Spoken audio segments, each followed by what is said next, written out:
Welcome to the 12-Sided Guys. We have Matt as Pine. Hi. Scott as Joff. That's me. Jordan as Ebby. Salutations. Sabrina as Nari. Hey there.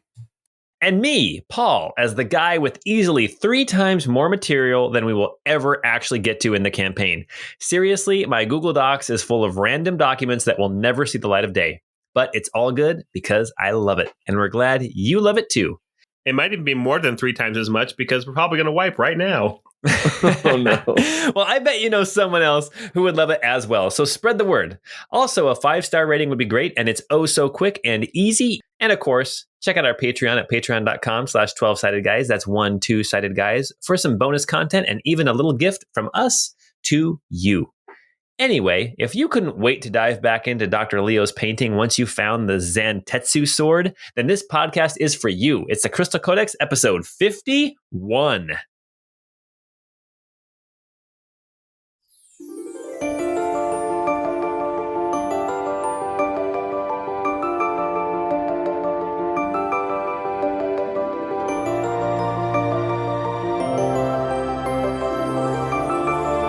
It lets you cut metal.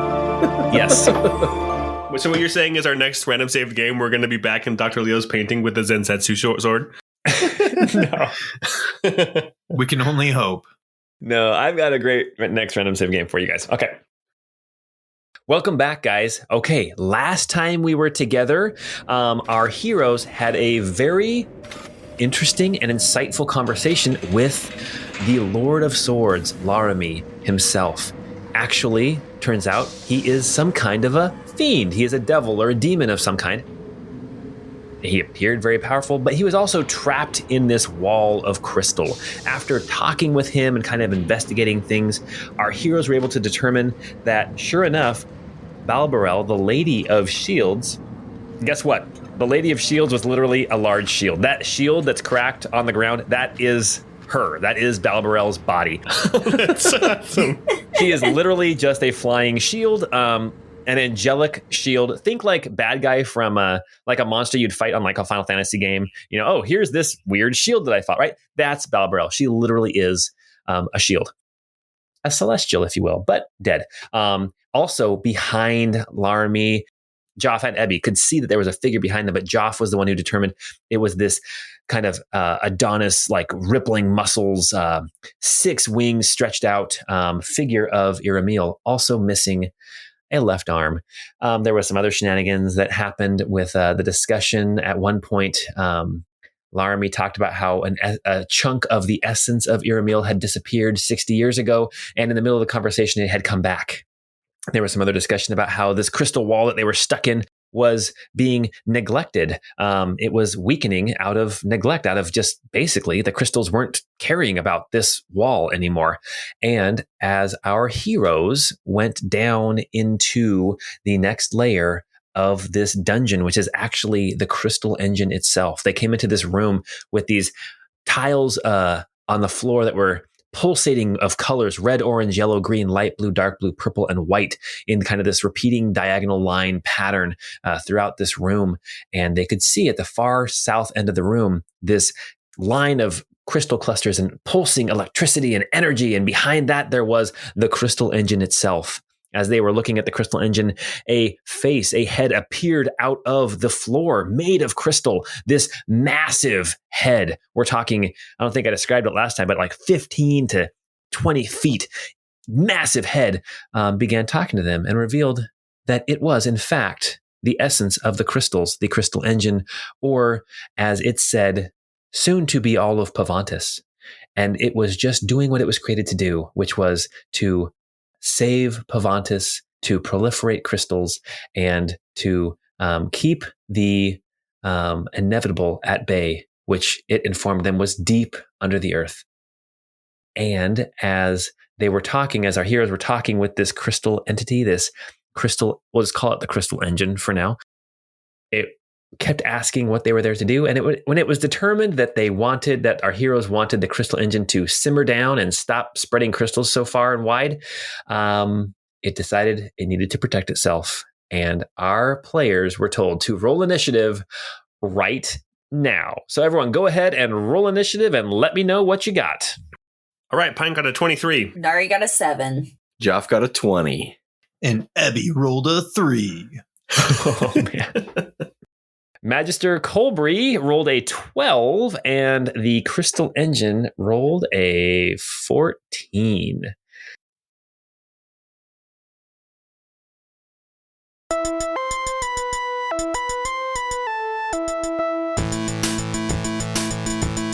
We are about to begin probably the toughest battle of the campaign so far. I say, and watch, this goes one round and it's over. All right. If we've ever been in a monster's lair, I mean, a creature that is the personification of all things crystal in a room just decked out in fancy crystal tiles. We're boned. At initiative 23, we have Pine. Go ahead, Pine. What are you going to do? Pine will yell to Colbury and he'll say, Colbury, go let the Lord of Swords know that he may have a fight on his hands soon if we can deal with this.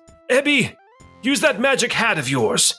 And then Pine is going to move forward to the crystal engine. We'll call it the crystal head. Okay, I'll move forward to the crystal head. With my sword drawn, I will ready an attack for if it becomes aggressive to me. And then I will just... I've already said a couple things. I probably can't say anything else this round, huh? You know what? This is an epic boss battle. Say what you will. Okay, I'll say, you don't understand. Life outside of this room, outside of the crystals, is messy, yes, but it's beautiful in ways that you could never be on your own. And I'm trying to convince it to consider other life beyond itself. So maybe that's my action then. I'm trying to persuade it. So I don't have a ready to action. Let's make that a different roll. Your persuasion, what was that? It was a 14.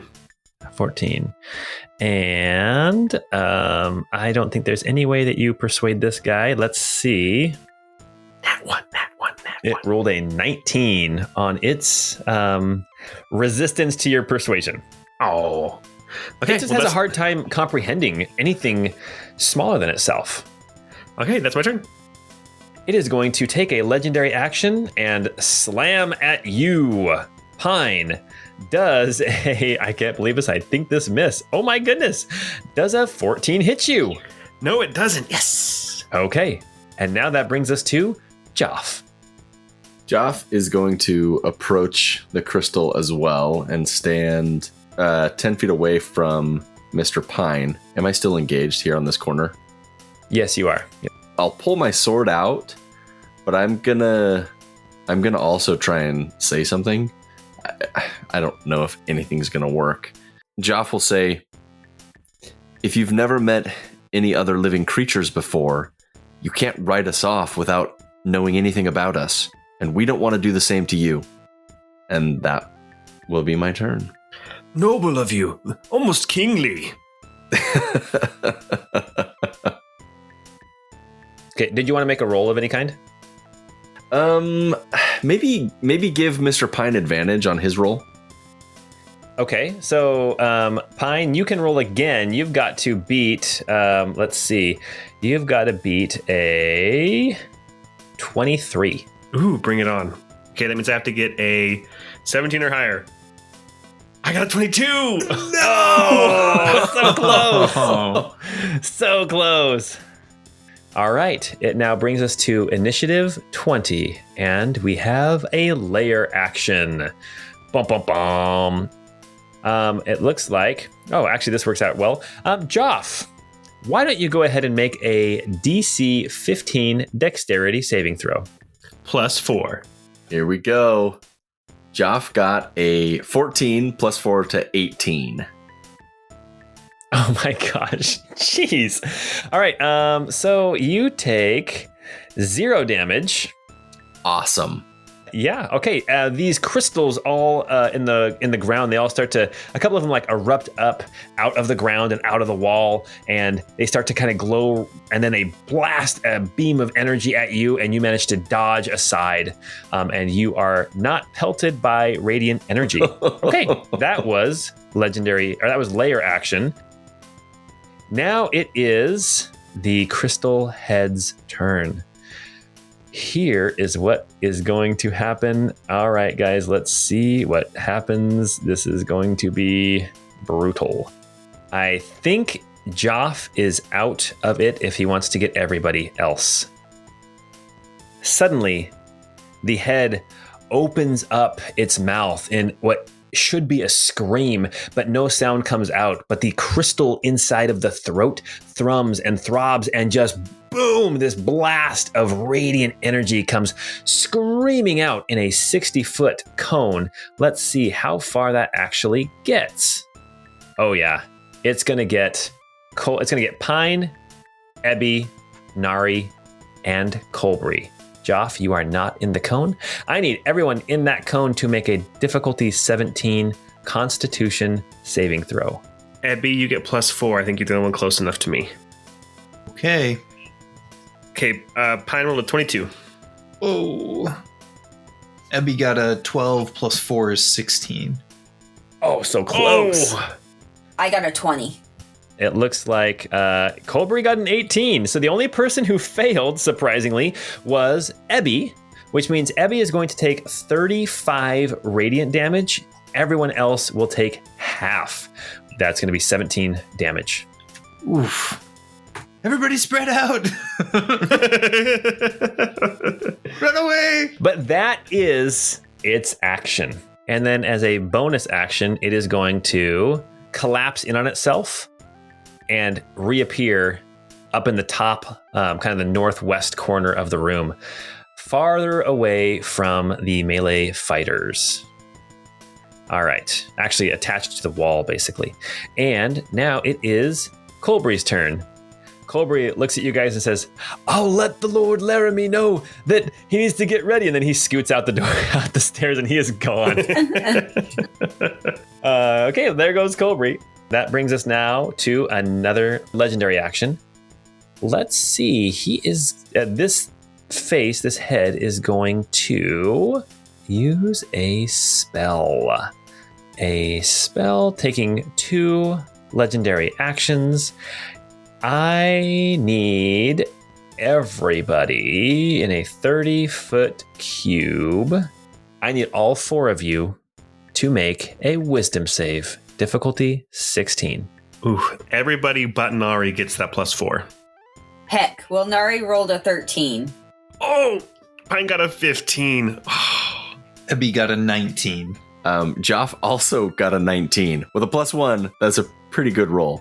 Oh my gosh. Okay, so it looks to me like the crystals that are kind of in the ceiling and on the walls, they start to thrum and throb and pulsate, and there is this kind of rhythmic pattern to them. And Pine and Nari, you become enthralled and charmed by this hypnotic pattern. You are charmed, so you are incapacitated and you have a speed of 0.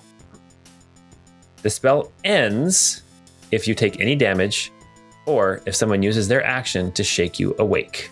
This is not the kind of thing you get to make a save again. This is now you have to get hurt, or you have to have somebody shake you awake, or it lasts a minute. Also, it's a concentration spell, if that makes any difference for you guys. All right, Nari, you are standing there in a daze. Damn, these crystals are vibing. Ebby, you are free to go and make your move. Okay, I am going to go ahead and kind of move over towards Nari and just give her a little gentle nudge. Can that be like an object interaction, or does that require... Please don't objectify me, Ebby. No. If someone uses an action to shake the creature out of its stupor, you actually have to use your action to do it. Oh, okay. Well, I mean, yeah, let's do that. We'll do the action and be like, "Come on, Nari, up and at 'em. Let's get back to it." What? What? That's my shtick. With my bonus action, I'm gonna call forth the Lord Moshe Unicorn Totem Spirit, and let's put it back where I had been standing, which was kind of in the middle of the room. Perfect. Hopefully that'll cover most of what will be our battlefield. Okay. And then the rest of my movement, let me see. I moved about 10 feet to get there. So let's go another 15, 20, 25, 30 and come up to the far side here. If it's okay with you, I don't really have any more actions left, but I would love to try and, mentally kind of call out to Lord Moshe and just say, Moshe, I could really use your guidance here. What are we supposed to do? Should we kill this thing? And that can be my turn. As you call out to Lord Moshe, you kind of wait for a second to hear something, and you do hear something. You hear a voice you've heard many times before, the voice of Neum. And what that voice says is, my calculations were wrong. They were wrong. Pine, we are back up to the top of the initiative order, and it is your turn. I'm drooling on myself. Oh, that's right. That's right. Well, no more legendary actions yet till its turn. So, Joff at initiative 20 is your turn, and then we have the layer action.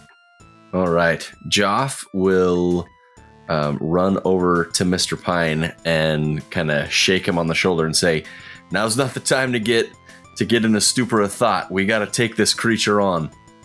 And after shaking him, he's going to then ask for Squire's help. And he's going to summon forth the Bayard insignia shield. This is the family crest that kind of floats around him, adding extra protection. Okay. I will move about 10 feet to Mr. Pine's left. Okay. All right. That brings us back to the layer action. Okay. Within range, that's everybody.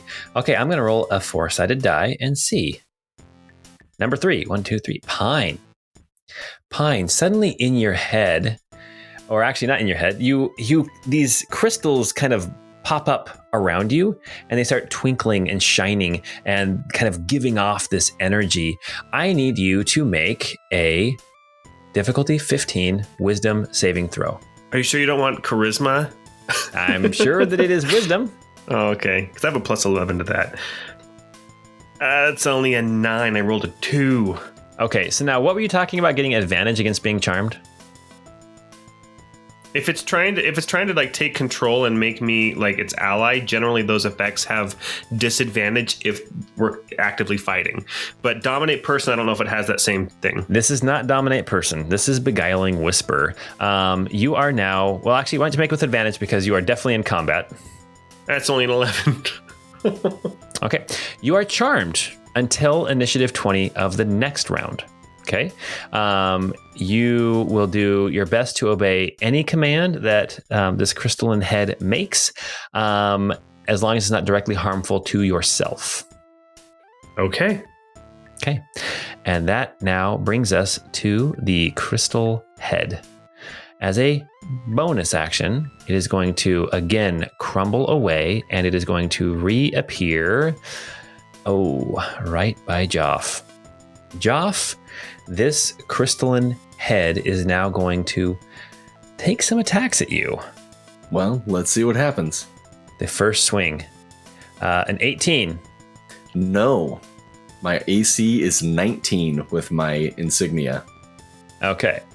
The second swing, I forgot to mention, there's like these crystalline arms that I said at the end of the last episode that kind of came out and they were kind of making ready for battle. When this head strikes you, it's like those arms kind of reach up out of the ground and smack at you. So the second swing of the arm is going to be an 21. That does hit. Okay, and that is going to be... That's only going to be 12. I can take that. And then the head is going to slam down at you with a massive headbutt for 12. More like it's being a massive butthead. Then I'm going to have Squire half that 12 damage down to 6 for me. Okay, but legendary actions have now reset. Let's see. It is now Colbury's turn. You have no idea where Colbury is, and it is now Nari's turn. Nari, you are awake and alert and no longer incapacitated by that hypnotic pattern. And this crystalline head is undamaged. Huzzah! Okay, Nari will run up near Pine, will attack at this thing with her axe. Okay. So 18 to hit. That will hit. That does 16 damage. Whoa, that's huge. And then 26 to hit. That will hit. Gonna do 15 damage, and I'm gonna go ahead and do my action surge. 10 to hit. That's a miss. And 12 to hit. That's a miss as well. And that is it. Okay, those were some huge hits. Holy cow. Nari, your turn is done. And now a big crystal fist comes slamming down towards you. Oh, Nari with a natural 20. That is going to be, actually, it's not too bad. That's going to be 16 damage.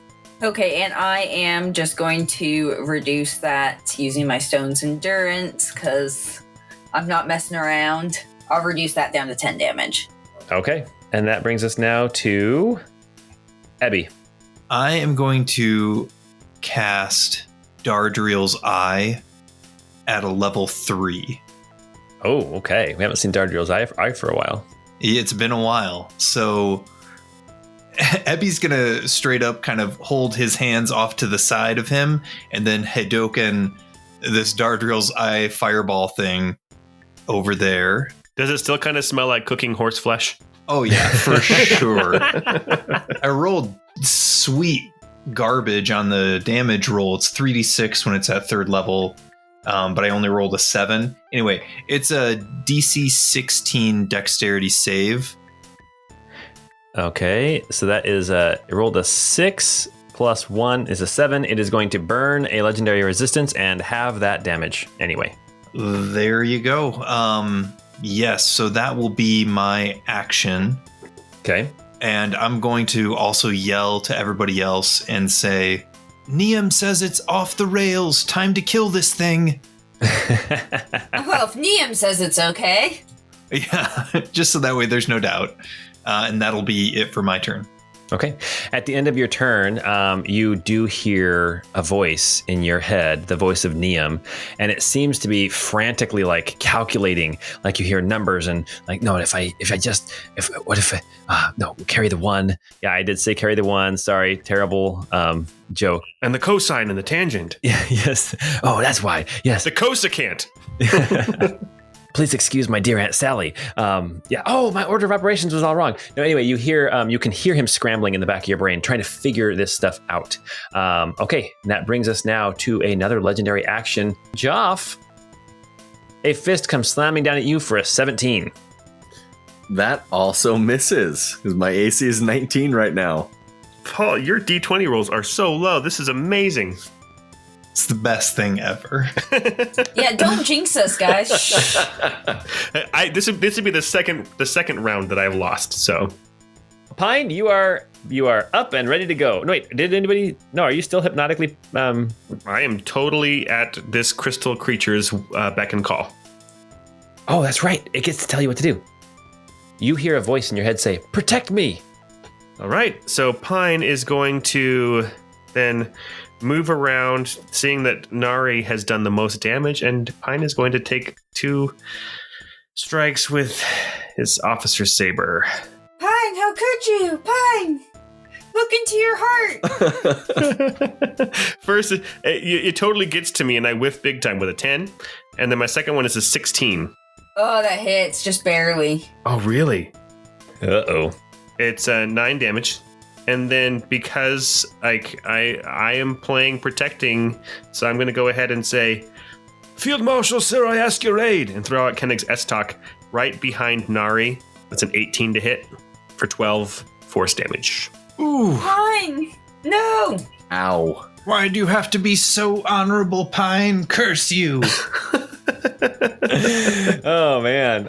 Okay. That brings us now to the last legendary action.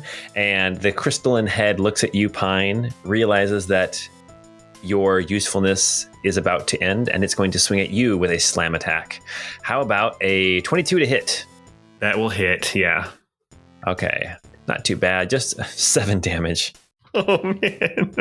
Did you roll 2 1s on that damage? No, it's a D8 is That's all. only a D8. Oh. D8 plus 5. However, I should let you guys know that I already rolled for it, and it did get its breath back. Oh, That's awesome. Yeah! All right. Okay, Joff, you are up. Joff is going to skirt around this creature. The fight has moved over into the corner of the room, and it's getting a little claustrophobic. And so he's going to run around even further into the corner, away from Nari and Pine, and strike at this creature while he's running. A 16 to hit. That will barely hit, yes. Yes. 10 slashing damage and 14 precision for 24 damage. Nice. What in the world? When did you guys become so competent? Sorry, did that sound incredibly mean? I'm so sorry. Yes. Yeah, Paul, speak for yourself. 17 to hit with the chakram That hits. for 5 damage. Okay. It is now initiative 20, another layer action. Ebby, crystals start to pop up around you, and they start to kind of blast some energy in your direction. I need you to make a dexterity save, difficulty 15. Well, I don't like the sound of that. Ooh, rolled a 10. You take 15 radiant damage, and you are glowing now. It actually acts as like fairy fire and attacks against you for the next round. Until initiative 20 next round, all have advantage. Okay. Quick question. What's the whole Dardril's Eyes concentration? Do I need to roll Constitution? Yeah, you're going to need to roll. Yeah. Constitution, difficulty 10 because it's only 15 damage. Please be decent. 18. Okay. All right. And that brings us back to the crystalline head. Okay. It has its breath weapon back, and it has the ability to hit Pine and Nari, or Joff, or Ebby. I think I know what it's going to do. It is going for Pine and Nari. Pine and Nari, I need you guys. This is the big hit. I need you guys to make Constitution saves, difficulty 17. +4. 21. Whew. Holy cow. 18. Oh my gosh, that's huge damage. 52 damage halved to 26 per person. Oh my goodness. That is so much. That takes me out. Really? Yeah. I've taken out someone Pine. You know, I could have done Swordmaster's Fury on you, but I didn't. I can see you. I can hear your voice going, I've got to do the right thing. I'm going to, instead of the for sure damage, I'll just throw out Kenning Zestock and hope it'll miss. Yes. So as after this blast of energy, this head again crumbles into the ground and then pops back up behind Ebby, far side of the room. Let me see. Let me make a roll real quick. It brings us back to Colbury's turn. And guess what? Colbury shows up at the top of the stairs and sees this massive crystal head literally at the bottom of the stairs. And he is going to let loose with his most powerful spell, which is a level 4 magic missile. I thought you were going to say he pops at the top of the stairs, sees it right there, and he goes right back up the stairs. I'm out. Peace. I totally expected that too. 6 darts come screaming out. They hit instantly no matter what, dealing 13 plus 6, so dealing 19 damage. Nice. And that brings us now to the legendary action of this crystalline head. Seeing Colbury, it is going to whip around and smash down at Colbury. Oh my gosh. Hitting Colbury with a 27 to hit, dealing 9 damage. Colbury is looking rough. Okay, so he took the breath weapon the first round, didn't he? But he saved. He only took half of it. Holy cow, 52 damage from that breath weapon. Okay, Nari, you are down. I need you to make a death saving throw. I rolled a 5. A 5. Oh no. That is a 1 in the negative column. Okay. How about legendary action against you, Ebby? A swipe comes down at you does a 14 hit you? It does not. Hallelujah. Okay, actually, it'd be a 15, but that still doesn't hit you, I don't think. Yeah, that still won't do it. Ebby, it is your turn. Am I able to run away from this thing, or is it going to draw an opportunity? It will probably draw an opportunity attack, yes. Fiddlesticks. Okay, well, I will just hang tight right there. With my action, I'm actually going to use a level... Man, I've burned a bunch of spell slots. Let's just do, for now, a first level spell slot and cast Erdos's Word on Nari. Okay. And heal her for 6, and then everybody gets the additional 8 from the unicorn. Yeah, and then with my bonus action, Dardriel's Eye is going to fly across the room and smack into the head thing again. 8 fire damage. Man, I keep rolling garbage on that. Well, it rolled a 6 on its roll for its dexterity save, which is a failure, but it's going to burn another legendary resistance and save and only take 3 fire damage. And just a heads up, Colbury is just out of the radius of the unicorn, so he does not get that healing. Yeah, no, I know it too. I wish he weren't outside the radius. But yeah, anyway, that's all I've got. Okay. Ebby, you hear again Niam's voice in your head, just struggling, trying to add up and make this shouldn't be. We can fix this. We can stop this. We can make this right. And then after Ebby's turn, the last legendary action is going to come swiping down again on Magister Colbury with a 24 to hit, dealing 11 damage. Oh my gosh. Magister Colbury looks rough. Oh, but he's still up, right? He is still up. Yeah. Attaboy. Yes, he is barely up. But yeah, he is still up. Pine, it is your turn. He's all Okay. Randy Marsh style, like, I didn't hear no bell. I have a question about this Dardriel's Eye. Does it have like a... If I get too close to it, am I going to get hurt? Yeah, 5-foot radius. Okay, so let's see if I can even get to this guy. Well, you only get hurt when it flares up on your turn. Okay, well that's okay because I'm still gonna I can get with not within 5 feet of it. So I'm now going to rush up, and I am going to, with my bonus action as I rush up, I'm going to say, enveloping shadow, rebuke and extol, dark blade strike, and then I'm going to go ahead and take some attacks with my officer saber. First one's a 15. Does that hit, Paul?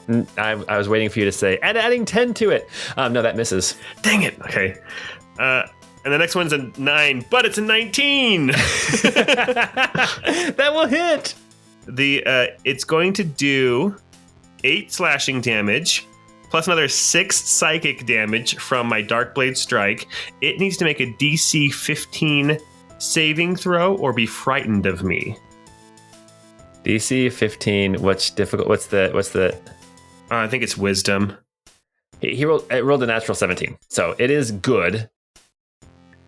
Okay, and then I'm also going to throw on. Let's see. I'm going to throw on a. Oh, I'm almost out of first level spells. A level 2 Swordmaster's Fury. So I'll say, unleash with precision, Swordmaster's Fury, and do 2 more strikes. 11 damage total. Okay, you can see as you're striking this thing, and as Dardriel's Eye is kind of hitting it, and people have been dealing some damage. You can see that crystals are starting to fall off this face, this head, and as it like crumbles into the ground and then pops back up, it looks like crystals and things that normally would form like as hair or whatever are missing, and so you're definitely dealing some damage to this creature. I believe it's done with its legendary actions for this round, so we are back to Joff. And following Joff, we have a layer action followed by the crystal head's turn itself. All right. Joff is going to sprint across the room. The crystal has made it all the way across this big room. Yeah, as far from you as it could get. Yeah, as far from me as it could get. So Joff is going to run about 30 feet up. crosses about half the distance of the room. And as he's running, he's going to pull out his chakram and throw. Got a 12 to hit. That's a miss. And I will try and throw it again for a 16 to hit. That barely hits. This for 7 psychic and 9 precision. So 16 total. Okay. All right. And is that your whole turn? Yeah, that's my whole turn. Okay. We are going to go back to lair actions. And it needs, okay, we'll do 1, 2, 3, 4, 5 this time. Ebby needs to make a wisdom saving throw. Difficulty 15. Okie dokie. Here we go. Ebby rolled a 22. You were the wrong person to have that happen to. Okay, the crystals start to flash and pulse and trying to charm you. You manage to shake away from gazing at the flashing lights and the strobing effect. Haha, nice try, sexy glass lady. She kind of stops and goes, "Oh, sexy? You think I'm sexy?" I mean, if things had been a little bit different, who knows what might have happened. That's exactly how we should have tried to solve this situation, you guys. Hey, Crystal Lady, have you met my friend Ebby? We've got a handsome Squidward around here, too, if he's not your type. Well, so sexy crystal lady tries to get a breath weapon back, and it does not work. She rolled a 4. But here is what is going to happen. There are now 3 attacks that this creature is going to make. Slam, slam, and then a headbutt. So, slam against Colbury. Oh no. Is a 15 with mage armor. It's still enough. And let's just see how much damage for fun. That is an 8. That's 8 damage. Colbury falls down unconscious. Oh. Okay, the next attack is coming. This next slam is coming at either Ebby or Pine. Ebby, a slam attack is coming your way for 22. I'm going to quickly use my last protective wings thing. So green ethereal wings spring out and cover up Ebby protectively, and it gives me +3 to my AC. So I have a 23 AC for it to miss. Oh my gosh. Ooh, nice. Well, Pine, the crystal creature, looks at you and comes slamming down with its butthead headbutt. Ooh. Oh my gosh, come on. For 14. This thing has a +9 to hit. I cannot roll higher than like a 5 or a 6, I swear. Well, but in all fairness, it does have a breath weapon, and it has made me rule and attack my friend. So, yes, it can do that. Well, okay, so it misses you with the headbutt, but now all of its legendary actions are back, and Magister Colbury is down and dying. And it is Magister Colbury's turn to make a death saving throw with a 13. That is a 1 in the positive column. Let me make a note of that. Let's go on to next layer action or legendary action after Colbury's turn. It is going to burn all 3 of them. And there is a I think anybody is fair game. Let's see who it's going for. All right, Joff. Wrong person to have this come towards, but the dice make their roll. I need you to make a DC 17 dexterity saving throw as the crystals around this head they shoot like energy towards each other to a central point, and then it comes blasting out at you, straight at you, screaming across the room. Oh no, I'm too far away from Mr. Pine. I got a 14. All right, for this dexterity saving throw, you are very lucky that you get to take half damage because here comes 9d6. Oof. That is 37 damage. That is halved to, I think, 18. Ouch. I'm still standing though. Okay, and that was all the legendary actions for this round. Okay, Nari, you are up. You are a good distance away, but you can probably reach this crystal head in one go. Okay, so the first thing I'm going to do is use my second wind to regain just a little bit of HP. and then I am going to run towards the crystal head, and I'll kind of, while I'm running, shout at Ebby and say, maybe you should take the shield down to the actual engine and see if we can shut it off down there. I don't know if that's actually a good idea, but... And then I'll strike out with my axe for a 24 to hit. That'll hit. 14 damage. And a 20 to hit. That'll hit. For 17 damage. How are you hitting so hard? Holy cow. I'm scared. I'm fighting for my life down here. Fear is a hell of a thing right now, you know? Oh my gosh. This crystal, you just keep taking pieces and chunks off of this crystalline head. Okay. Yeah, nice round. Ebby, it is your turn. Well, here's what I'm going to do. First things first. I guess let's handle the Dardriel's Eye thing and have the head roll its DC 16 Dex save. This is the third time in a row I've rolled a 6 on the die for the Dex save, so that is a 7 for its save. It will burn a legendary resistance, its last one, and take half damage. Okay, please be not crappy damage. 10 fire damage, so half to 5. Okay, hearing what Nari said now for Ebby's turn, I'm going to go ahead and start moving that way. Okay. So I'm going to... I know I'm going to probably draw the opportunity attack, but let's go ahead and move me down. So I'm going to just head straight down that way. Okay, does a 22 hit you? No, your AC is 23 now, right? Only for that moment. I think it was just... Oh, only for that moment. When I used the wings, it's bonus just against that attack. Okay, well, as you leave its threat, you get smacked with this crystalline fist for 11 damage. Okay. Oof. And then I'm going to, while I'm running, I'm going to use my bonus action, or my action, I guess, technically, whatever it is. I'm going to cast another level 1 Erdos's Word. This time I'm going to cast it on Colbury to try and get him back up and in the fight. Okay. Now, fortunately, the aura says whenever I cast a healing spell on anybody inside or outside the aura, the healing still goes into effect. So we will all still get healed.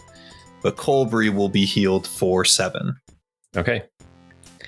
And actually, since that's technically a bonus action spell, I'm going to use my action to dash and to just keep going. Okay. Because I guess why not? Yeah. Ebby is running away, guys. It's gonna get the heck out of every man for themselves. The face is gonna appear down there, and we're all gonna be way up the other side of the room with no way to help you. All right, and that is my turn. Okay. Pine, it is your turn. It is my turn. Okay. Ebby, you need to make a concentration check for your Dardriel's Eye. Oh yes, that's right. How long does Dardriel's Eye last? I think it's 1 minute. Let me check, though. I rolled a 10. Does that mean I make it? Right on a 10? Right on a 10 means you made it, yeah. Okay, cool. Yeah, it's 1 minute for the spell effect. Nice. Okay. Pine. Yep, Pine is going to stay right here, and I'm going to take some attacks against this... what do we call her? Sexy crystal lady? That's what we're calling her now. All right, first attack is a 23 to hit. That will hit. For 13 damage. Unleash with precision, Swordmaster's Fury. Another 10 damage on top of that. Pine. Pine, you strike out with your sword, and as you cut into the crystal of this face, you open a big gash in the crystal, like right from like its cheekbone up across the bridge of its nose and up over its eye on the opposite side. And then you come back with 2 quick and you cleave the face into 4 pieces. As the face falls apart and light kind of stops emanating from this crystal, you all hear the voice say, "It doesn't matter. I will be back. And more powerful as I continue to grow." Yeah, you guys, I think we got to turn off this engine. Yeah. And cue victory music!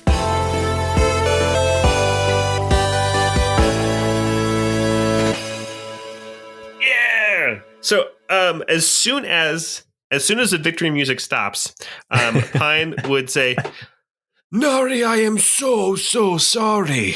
Those flashing crystals on the floor were they were hypnotic. Honestly, totally understand. Are you okay? I'm feeling great. Ebby healed me up, and I'm, well, not great, but okay. Everybody gather into the unicorn aura for a moment. That's you too, Colbury. Colbury moves over as well. All right, and then I'm going to cast on Colbury. I'll do my last level 1 Erdos's word on him. Okay. And heal him for 6, and then we all get the extra 8. Wow. Yeah. So just like that, he is back up to over half hit points.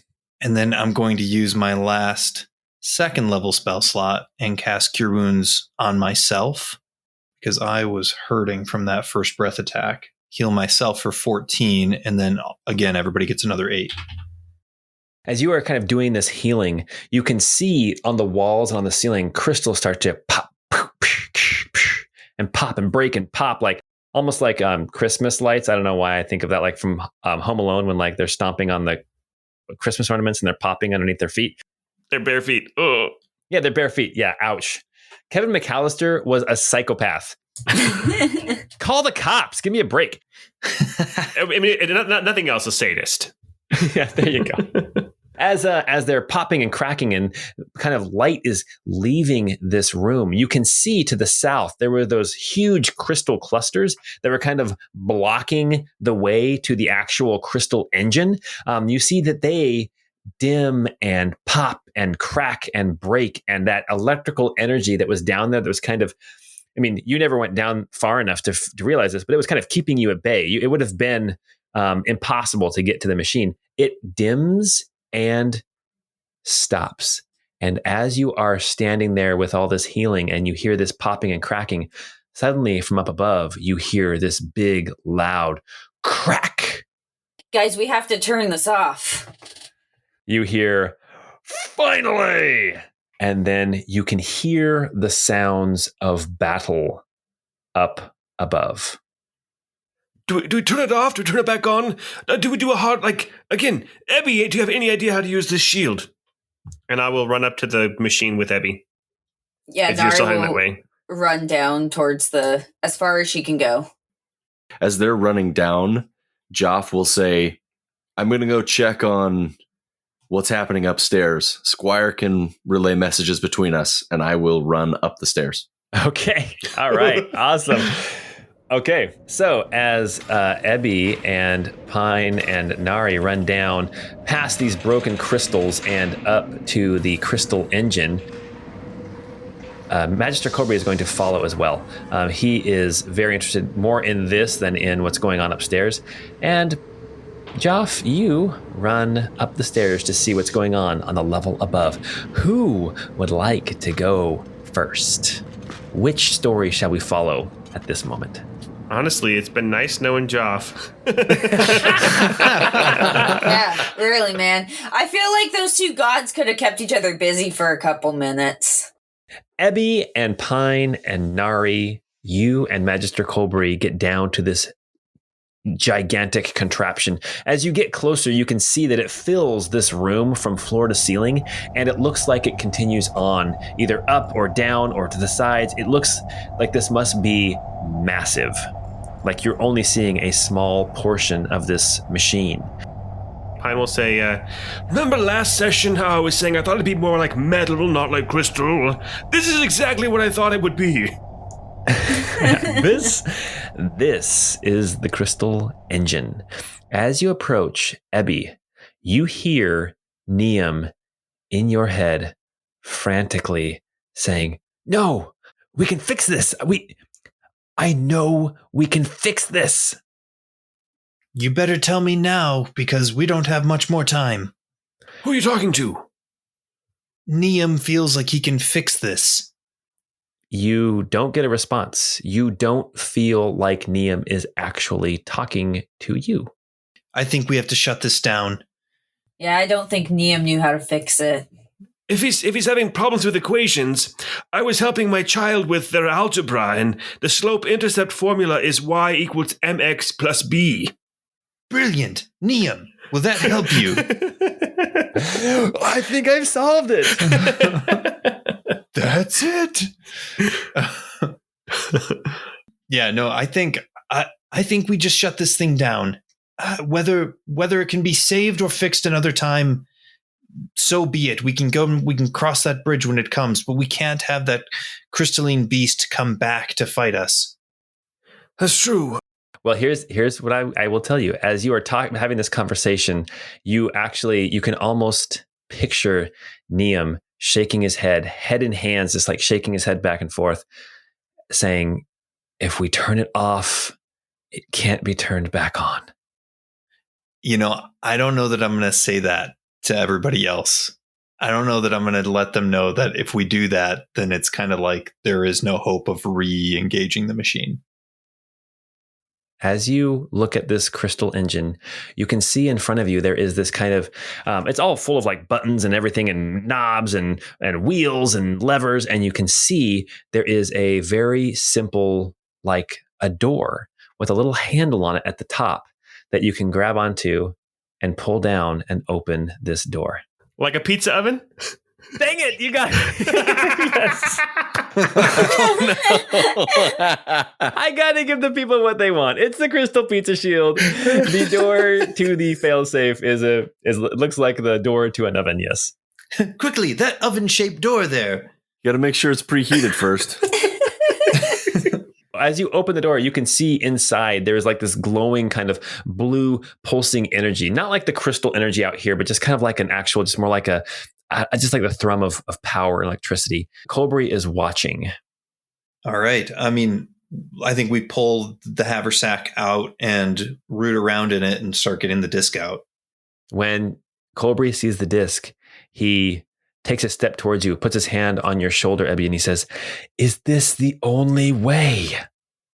Unless you have a better idea, I can't see any other option at this point to prevent that other creature from becoming overly powerful.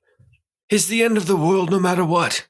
He takes his hand off your shoulder and slowly nods. He's right, though. There's got to be another way. Ebby's got the pizza shield and the pizza door is open. Let's bake this baby. Joff, you run upstairs.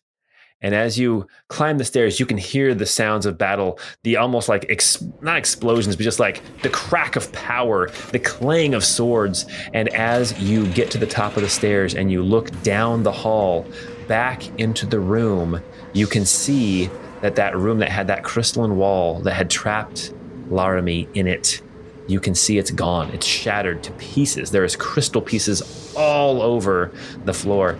And you see, standing there with his back to you, a massive 12-foot tall figure, blue skin, like a blue, almost like turquoisey type of skin, rippling muscles, the left arm gone at the shoulder.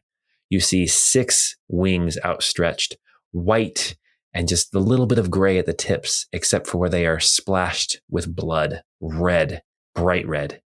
You can see in its right hand is a sword. You can also see sticking out of its back are the blades of 2 dark red swords, so dark they are almost black. And laying on the ground at its feet, you see Laramie, the Lord of Swords, dead. Oh no. God damn, that overconfident bastard. Back down to the bottom. Crystal Engine. Ebby with the shield.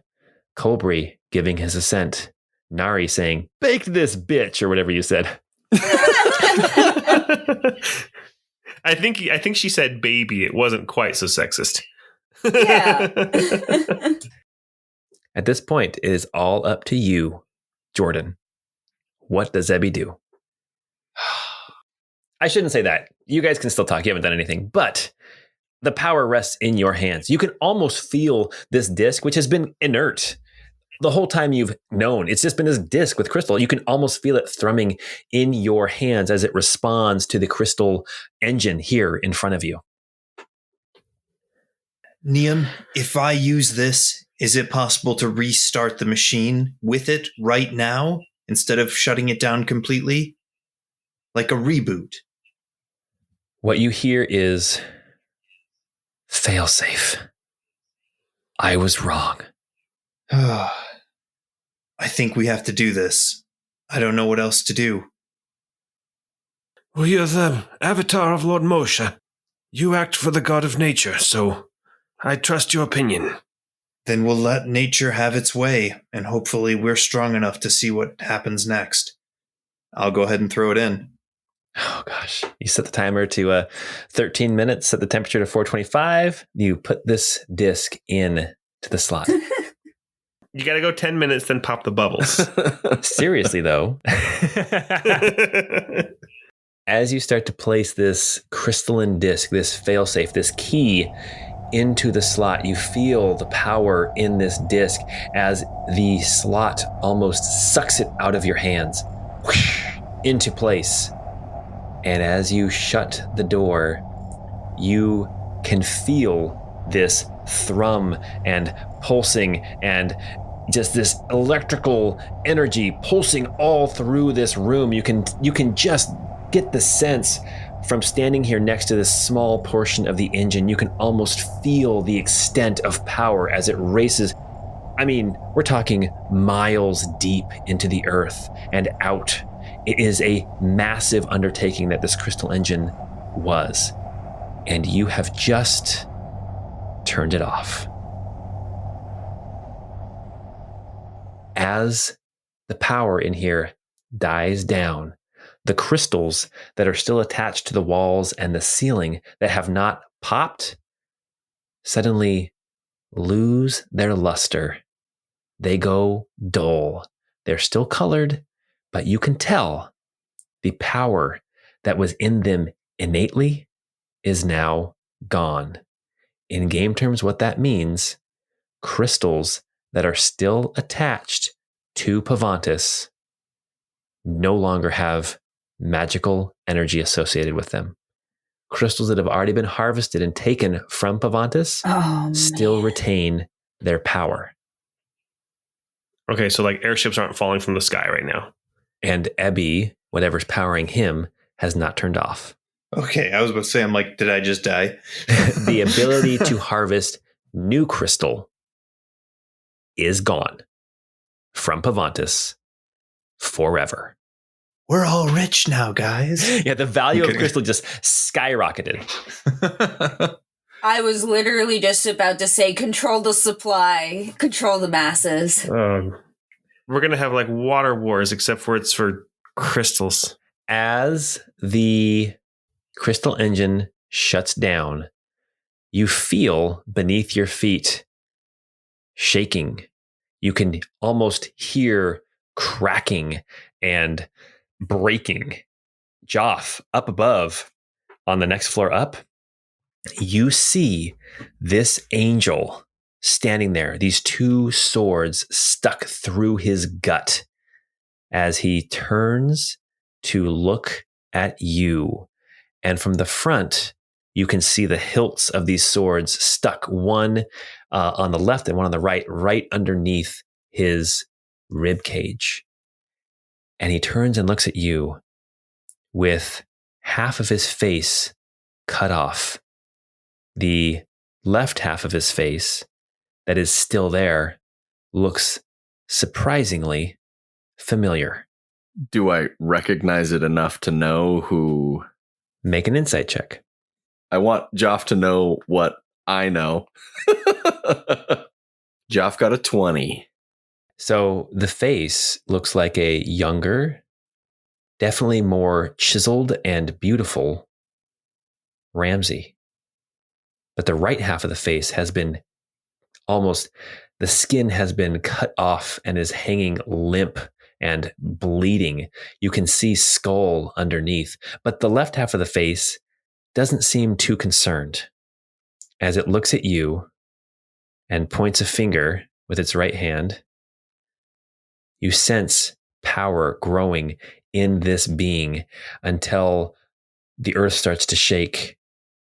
This being, Iramil, who you once knew as Ramsey, looks up at the ceiling all around and then squints at you and vanishes.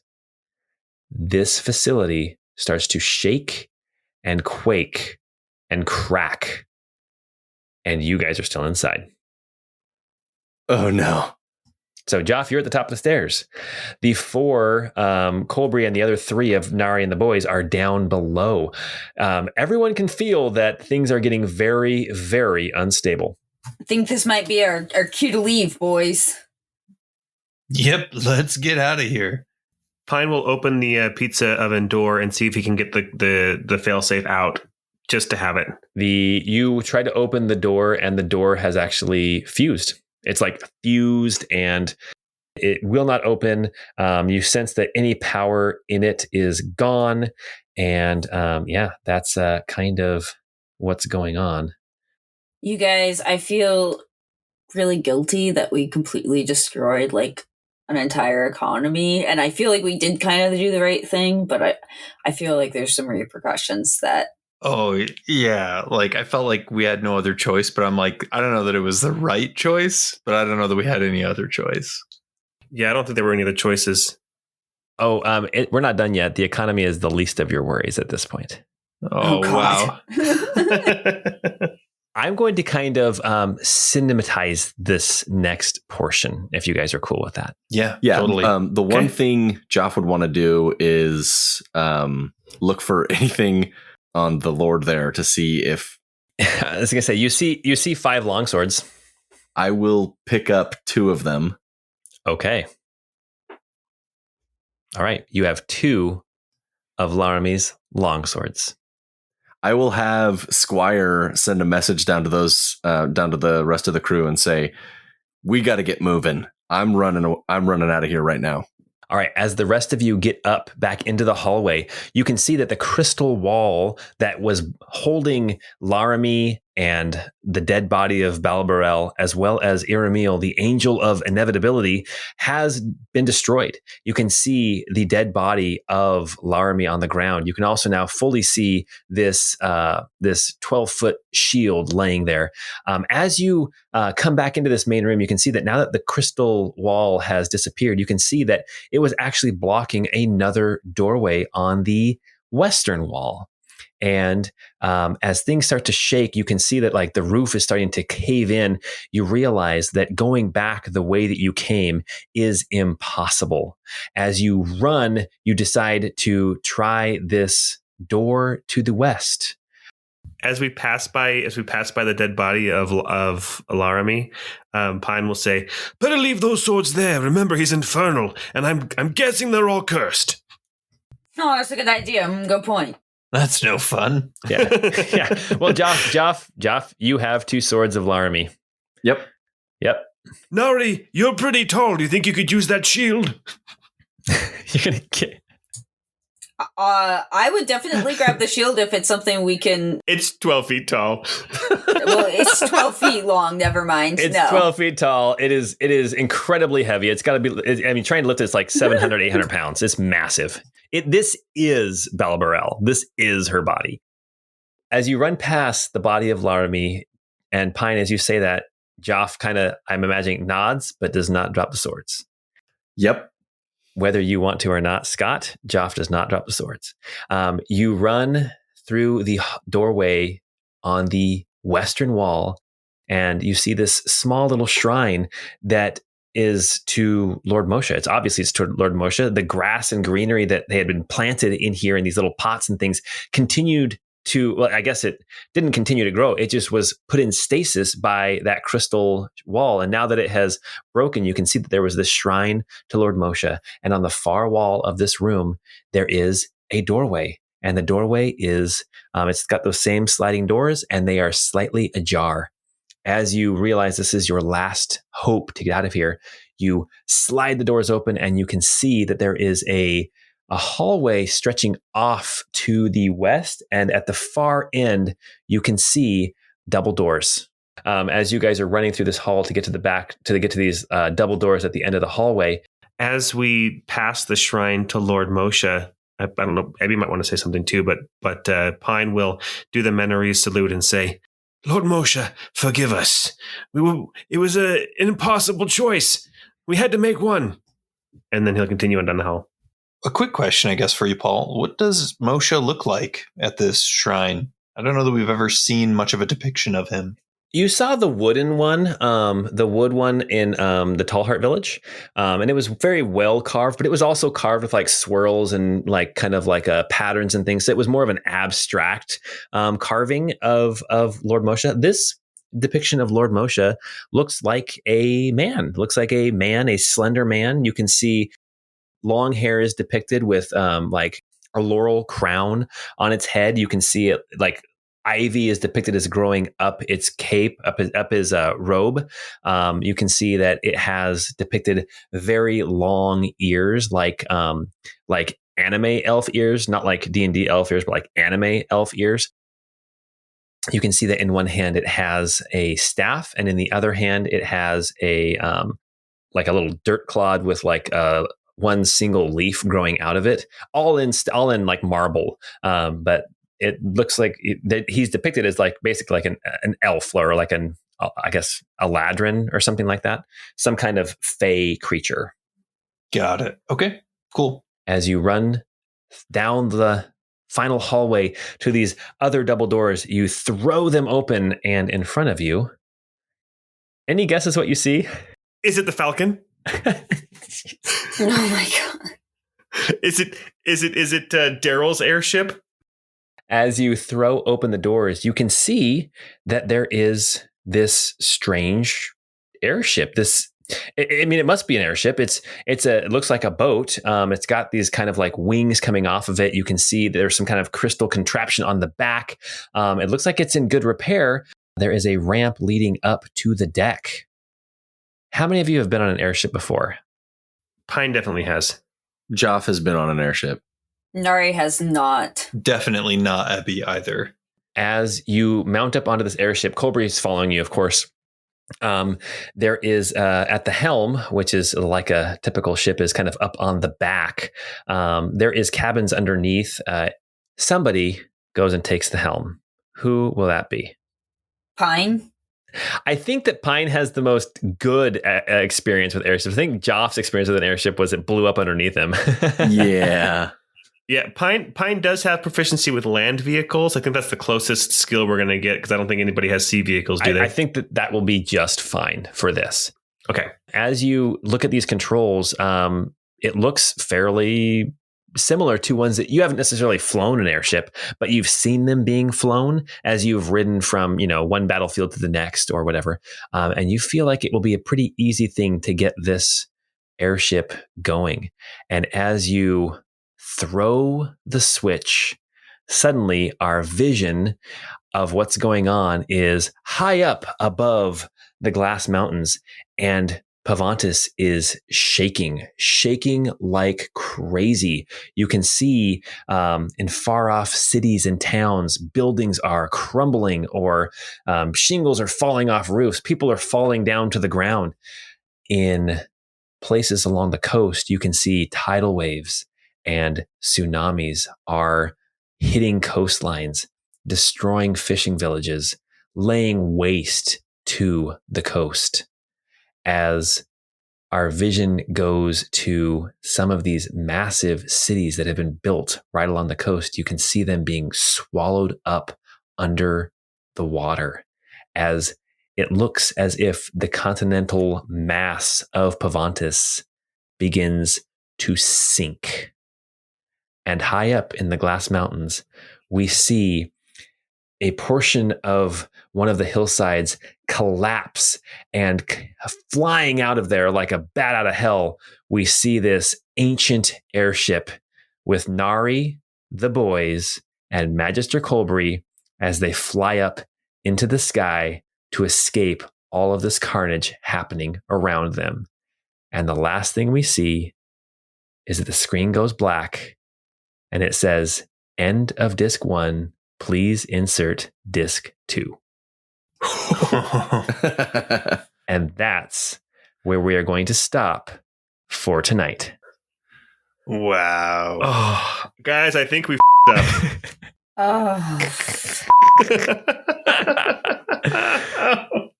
Guys, here's the deal. Can I tell you guys something? Yeah? In classic Super Nintendo fashion, when I created Pavantis, I created the ruined world of Pavantis as well. Oh, man. Knowing that this was a very real possibility from the get-go. I feel so guilty. Yeah. Yeah, seriously. At least the airship made it out in one piece. It didn't break in half, and then we have to meet our party again. That's true. That's true. Okay, so here is what is happening. The world has changed. You guys have defeated this sentient crystal. Basically, I like to think of it as like that. The trees in Oregon, or is it the trees in Oregon? There's like an aspen grove that's all like interconnected, or like there's this Utah. That's in Colorado, Utah. Oh yeah, Colorado. But then there's the spores in Oregon that are like this network of like one continuous organism. You guys have just fought the crystal organism that had taken over the entire continent, the entire world of Pavantis, and it was only going to grow stronger. I don't think you guys made the wrong choice. It was not the only choice, but I don't think it was the wrong choice. So at this point, things are changed. So when we get together next time, we'll see just how different things are after a little break, because we have got a random save game that has to come up here, as well as maybe a holiday thing as well. So until next time, we hope you have a great time.